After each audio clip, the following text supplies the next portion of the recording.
চলুন এক খুব সহজে মসুর ডাল শেখে নেওয়া যাক। প্রথমে ডালগুলোকে দেখো ধুয়ে নিয়েছি হালকাভাবে। এরপর একটা চুলা বসিয়ে চুলার আঁচ গরম হলে তেল দিয়ে একটা ফোড়ন, শুকনো লঙ্কা, পেঁয়াজ দিয়ে ভাজা ভাজা হয়ে এলে তারপর আমরা ওই সেদ্ধ করা ডাল দিয়ে দেব। এরপর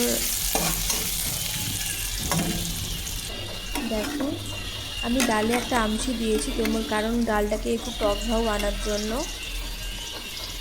টক টক লাগলে ডালটা খুব ভালো লাগে, তোমরা এভাবে খেতে পারো, খুব ভালো লাগবে। দেখো পেঁয়াজগুলো ভাজা ভাজা হয়ে গেছে, তারপর আমরা ডালটাকে হালকাভাবে দিয়ে দিচ্ছি কড়াইতে। হ্যাঁ, হলুদ আমরা পরে দেবো, হলুদ হালকাভাবে আমি দিয়ে দিয়েছি। হলুদ ওর সাথে মিক্সিং করে দিয়ে দিয়েছি হলুদ। তোমরা নিশ্চয়ই এভাবে বানিয়ে খেও, অবশ্যই ভালো লাগবে। মসুর ডাল একদম বাঙালি আনা, একদম বাঙালিভাবে স্টাইলে বানিয়েছি। দেখো এবার একটু নাড়াচাড়া করে